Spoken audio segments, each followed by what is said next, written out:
pelajaran berharga, pelajaran terbaik yang Allah berikan kepada kita lewat Al-Quranul Karim, yang baginda Nabi contohkan sebagai Quranun Natik, sebagai Al-Quran yang berbicara. Seorang hamba yang mengamalkan Al-Quran, seorang Nabiullah yang hidupnya sudah terintegrasi dengan setiap ayat dalam Al-Quranul Karim. Dan Allah ingatkan kepada kita semua, apa yang kita saksikan dari Nabi Muhammad, apa yang kita dengar dari kata-kata beliau yang diteruskan oleh para alim ulama muhaddisin, para ahli hadis, apa yang beliau contohkan dalam kehidupan beliau sehari-hari yang digambarkan oleh para ahli tarikh, ahli sejarah, semuanya bisa kita contoh, semuanya bisa kita ikuti, karena Allah sampaikan pribadi Nabi sebagai uswah hasanah, sebagai contoh yang baik. Yang tidak bisa diikuti hanyalah terkait kenabian, terkait wahyu, terkait mukjizat yang khusus untuk Nabi. Selebihnya semua adalah untuk suri tauladan kita, untuk pedoman hidup kita.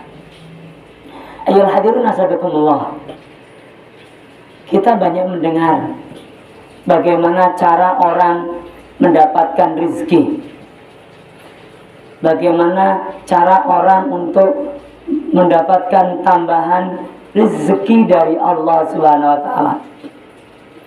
Ada yang punya amalan setiap pagi bersedekah. Ada yang punya amalan berbagi kepada anak yatim. Ada yang punya amalan selalu berbagi dari setiap makanan yang dimasak oleh istri kita di rumah. Ada yang punya amalan sering-sering mentraktir teman kerja. Ada yang punya amalan mewajibkan dirinya mentransfer uang kepada orang tuanya di kampung halaman, meskipun dia juga tidak berkecukupan.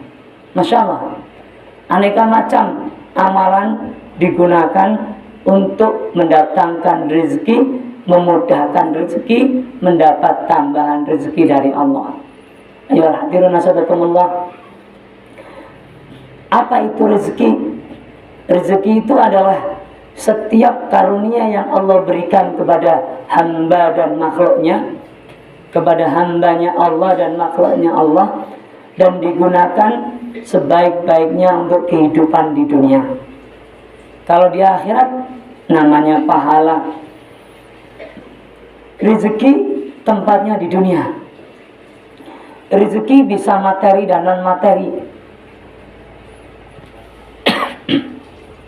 Ada rezeki berupa tambahan gaji, rezeki berupa kesehatan, rezeki berupa tambahan investasi, tambahan kontrakan, tambahan tanah yang dibeli untuk investasi masa depan. Tapi bukan hanya materi seperti itu saja. Rezeki juga bisa berupa kesehatan, yang kadang-kadang kita tidak sadar kalau diteruskan dengan materi nilainya lebih besar. Coba kalau kita sakit, berapa duit yang habis untuk berobat? Meskipun pakai BPJS, ada yang tidak tercover. Ada juga yang kadang melebihi takaran, sehingga kita harus merogoh uang yang lebih banyak, menghabiskan materi yang lebih besar. Rezeki berupa kesehatan. Ada juga rezeki yang berupa kebaikan, anak soleh. Coba kalau anak kita tidak soleh, terkait dengan narkoba, tertangkap berkali-kali oleh polisi, berurusan dengan hukum karena narkoba, Masya Allah, tentu bukan hanya nama baik, tetapi harta pun dipertaruhkan. Berapa biaya untuk ini dan itu, dan berapa biaya yang digunakan untuk proses hukum, dan lain sebagainya. Belum lagi kalau mau rehabilitasi. Jadi ayolah hadirun, kebaikan, kesolehan anak kita, istri kita, keluarga kita, itu juga rezeki yang wajib disyukuri. Menurut alim ulama, rezeki terbesar adalah iman. Ayolah hadirun, rezeki terbesar adalah iman, karunia yang Allah berikan di dunia untuk keselamatan kita di akhirat dan untuk menjemput kebahagiaan kita di dunia. Masya Allah. Coba kita bayangkan kalau kita tidak direzeki iman oleh Allah, tidak diberi iman oleh Allah, maka amalan-amalan kita, kerja kita, membantu orang lain, berbagi kepada sesama, semua tidak dihitung, tidak dinilai. Ibarat debu yang ada di batu yang licin kena hujan deras dan habis. Naudzubillah min dzalik. Maka iman adalah rezeki yang terbaik, yang luar biasa. Ayo hadirin, siang ini khatib mengajak bukan hanya tambahan rezeki. Ya Allah, siang ini kita ingin belajar dari Al-Quranul Karim, dari pedoman yang kau berikan, belajar dari contoh yang baginda Nabi uswahkan, bukan sekedar untuk menambah rezeki, tapi untuk melipat gandakan rezeki. Kita bisa lihat berapa banyak orang tertipu, ingin menggandakan harta, menyerahkan sekian puluh bahkan ratus juta, ujung-ujungnya tertipu. Al-Quran memberikan contoh lewat apa yang diamalkan baginda Nabi Muhammad SAW. Al-Quran memberikan pedoman, arahan, panduan, dan caranya, metodenya dipraktekkan oleh baginda Nabi Muhammad SAW. Bukan sekedar untuk menambah rezeki, tapi melipat gandakan rezeki. Ayo hadirin asadakumullah. Bagaimana caranya? Kalau hanya sekedar menambah, maka Allah sampaikan, la in syakartum la azidannakum wa la in kafartum inna adzabi lasyadid. Jika kalian mensyukuri nikmatku, aku tambah. Jika kalian mengingkari nikmatku, aku siksa. Sesungguhnya siksaku sangat pedih. Masya Allah. Ternyata untuk menambah, sekedar menambah rezeki, cukup dengan syukur. Ayolah hadirun, syukur aja, ditambah rezekinya sama Allah. Tapi belum tentu dilipat gandakan. Ada orang besar pasak daripada tiang, penghasilannya 10 juta, pengeluarannya 12 juta, tekor 2 juta. Ada orang penghasilannya besar, 70 juta sebulan dia dapatkan dari kerjanya, tapi seakan tak tersisa, habis, setiap bulan habis. Bagaimana caranya? Semua kasus ini bisa selesai jika rezeki kita dilipat gandakan sama Allah. Masya Allah. Imannya dilipat gandakan, kebaikan anak istrinya, keturunannya dilipat gandakan, kesehatannya dilipat gandakan, hartanya dilipat gandakan. Bagaimana caranya ya hadirun? Ada rumus yang kita ambil dari Al-Quran maupun hadis, yaitu syukur plus. Syukur plus. Bukan sekedar syukur, tapi syukur plus ada tambahannya. Apa tambahannya? Tambahannya adalah SDM. Kita singkat dengan kata SDM biar mudah diingat. Syukur wajib, bukan hanya alhamdulillah di lisan, tapi dari hati kita. Untuk apa? Untuk ditambah sama Allah rezekinya. mensyukuri tempat kerja kita yang sekarang, mensyukuri penghasilan gaji dari perusahaan yang kita terima yang sekarang, mensyukuri keluarga kita yang sekarang, mensyukuri kondisi karakter istri dan anak-anak kita yang mungkin belum sesuai yang kita harapkan. Kita syukuri semuanya. Setelah disyukuri semuanya, plus apa? SDM, S-nya self-talk bidzikrillah.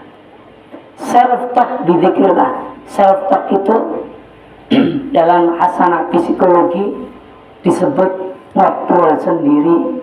Bidzikrillah dalam hasanah sofistik tasawuf kita bisa artikan zikrullah, mengingat Allah. Self-talk bidzikrillah adalah ngobrol sendiri di dalam hati sambil mengingat Allah. Itu cara pertamanya setelah syukur. Bagaimana prakteknya? Jangan pernah hati kita berucap, hati kita bergumam tanpa mengkoneksikan dengan Allah. Ya Allah, masjid ini panas ya Allah. Allah disebut. Jangan cuman ya panas nih. Enggak. Kaitkan Allah, koneksikan pada Allah. Mengindra apa saja, dengan mata kita, dengan telinga kita, dengan hati kita. 3 alat ini nanti diminta pertanggungjawaban oleh Allah. Wala taqfu ma laysa laka bihi ilm. Inna sam'a wal basara wal fuada kullu ulaika kana anhu mas'ula. Allah sampaikan dalam Al-Isra ayat 36. Jangan kalian ikuti sesuatu yang kalian tak tahu ilmunya. Kenapa? Inna sam'a, karena pendengaran, wal basara, dan penglihatan, wal fuada, dan getaran hati, ucapan-ucapan di dalam hati. Kullu ulaika kana anhu mas'ula. Semua itu akan ditanyakan oleh Allah. Jadi kita jangan berpikir yang ada di hati kita nggak ditanyain loh sama Allah. Kita jangan nyantai-nyantai, yang penting kan nggak dilakuin. Hati bolehlah ngomong yang aneh-aneh. Kata siapa? Quran yang bilang itu. Hati kita pun akan ditanya sama Allah. Kamu ngapain? Ngomong sendiri tapi tidak melibatkanku. Baginda Nabi pernah mengatakan bahwa hati seseorang itu berada di bawah jari jemarinya Allah. Semua hati manusia ada di bawah jari jemarinya Allah. Maka orang akan ditanya, hatimu ngobrolin apa dalam hatimu itu? Untuk itu baginda Nabi mengingatkan ketika seorang sahabat bertanya tentang dosa, tentang ismun, padanan katanya zambun, arti Indonesianya bisa dosa, bisa kotoran. Sahabat bertanya, ya Rasulullah, ma huwal ismu? Ismun itu apa ya Rasulullah? Kemudian Rasulullah menjawab, al-ismu ma haka fi sadrika wa karihta ayyatali alaihin nas.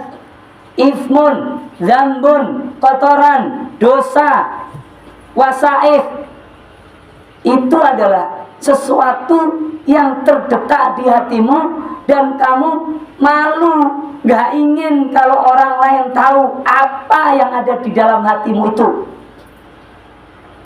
Itu Nabi yang menyampaikan.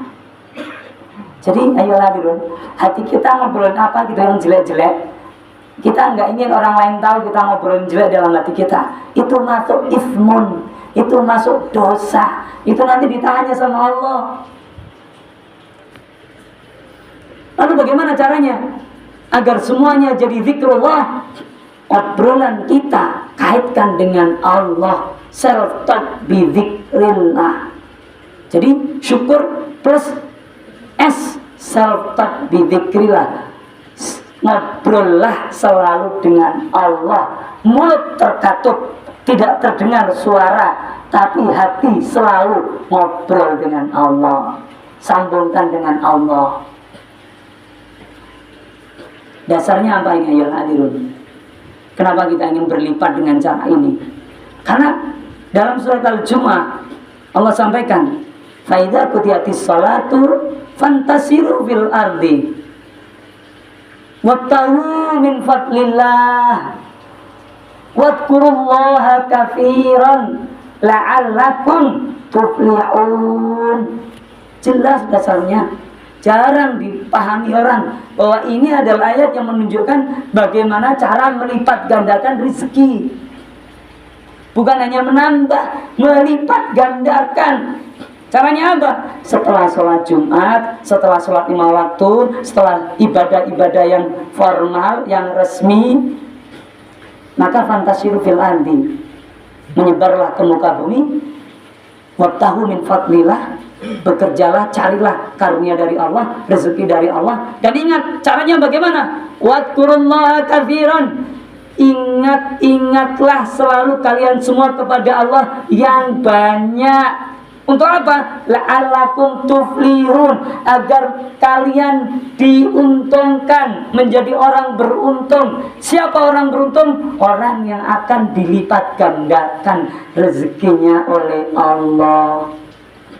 Nggak pakai bayar bapak-bapak yang dirahmati Allah, mas-mas semua, adik-adik semua. Ini ingat Allah nggak pakai bayar.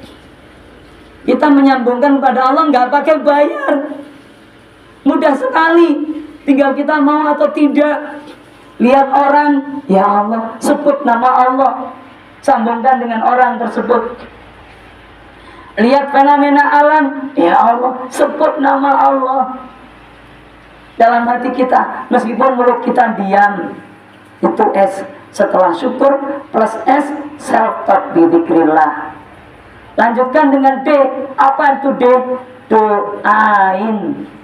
Jangan hanya ngobrol, nyambungkan dengan Allah saja, tapi tambah dengan doa kebaikan untuk apa yang kita indra, yang kita lihat, yang kita dengar, bahkan yang terpikir di hati kita, terdetak di hati kita. Doakan kebaikan. Melihat anak-anak remaja sholat Jumat, kita nggak sempat ngobrol sama mereka, karena ketika mendengar khutbah nggak boleh ngobrol. Tapi hati kita berdoa, ya Allah, ini anak remaja, ya Allah, seusia mereka sudah rajin sholat Jumat. Kuatkan imannya mereka, ya Allah. Mudahkan rezekinya, ya Allah. Akhirkan dia husnul khotimah, ya Allah. Pertemukan kami di surgamu, ya Allah. Itu doa-doa semua gratis, nggak pakai bayar, ayo hadirun. Dan efeknya dahsyat. Apa dasarnya? Baginda Nabi menyampaikan, ma min abdin muslimin yad'u li akhihi bi dhahril ghaib illa qala al malaku walaka bimithlin. Tidak ada seorang hamba muslim yang mendoakan orang lain tanpa sepengetahuan orang lain tersebut, kecuali seorang malaikat datangi dia kemudian mengatakan doa yang sama dengan kata walaka bimithlin. Engkau wahai orang yang berdoa mendapat bagian doa yang sama, ya Allah.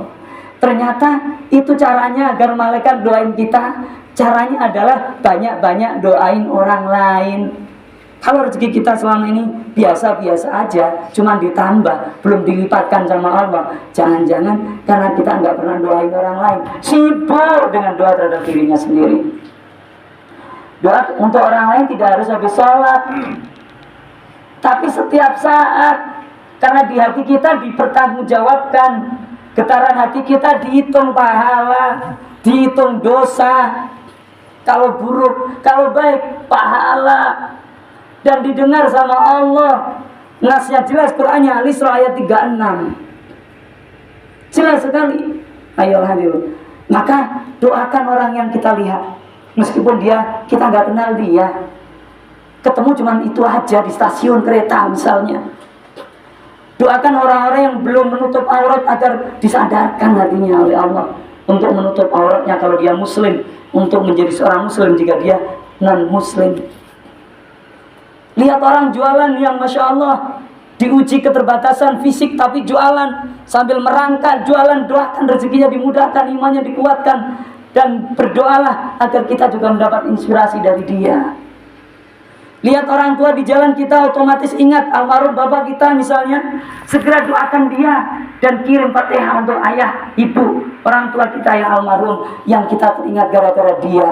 Itu namanya wadkurullaha katsiran, ketika kita menyebar di bumi, bekerja sambil mengingat Allah yang banyak, mengkoneksikan dengan Allah dan mengikutinya dengan doa. Dan yang terakhir, yang ketiga ya hadirin, adalah muliakan orang lain. Masya Allah, ini pun gak pakai biaya. Ternyata melipat gandakan harta, melipat gandakan rezeki, melipat gandakan kebahagiaan, tidak pakai biaya. Hanya perlu kesungguhan kita. Yang ketiga, yang terakhir tadi adalah muliakan. Muliakan setiap orang. Bagaimana cara muliakannya? Ali Imran 159. Fa'fu anhum wastaghfir lahum wa syawirhum fil amr fa idza azamta fatawakkal 'ala Allah. Cara memuliakan, kata Nabi, fa'fu anhum, yang disintir oleh Allah dalam Al-Qur'an, yang dilakukan Nabi, fa'fu anhum, memaafkan. Masya Allah. Dan memintakan ampunan. Kalau kita belum pernah mintakan ampunan orang lain, lama kita akan dilipat gandakan jauh. Jadi ada orang berdosa, kita mintakan ampunan pada Allah. Ada orang menyakiti hati kita, kita bukan hanya memaafkan dia, tapi memintakan dia ampun kepada Allah. Ya Allah, ampuni dia, dia memfitnahku karena dia nggak tahu ya Allah. Kalau dia tahu yang sebenarnya, dia tidak mungkin memfitnahku. Ampuni dia ya Allah, ampuni dia ya Allah. Hadirin, kalau ini kita lakukan dan ini kerjaan hati semua tanpa biaya, insya Allah akan dilipat gandakan oleh Allah rezeki kita. Sebagaimana sabda Nabi, baiti jannati, rumahku surgaku. Nabi itu sudah mengamalkan sampai rumahnya Nabi yang di dunia sudah menjadi surga baginya.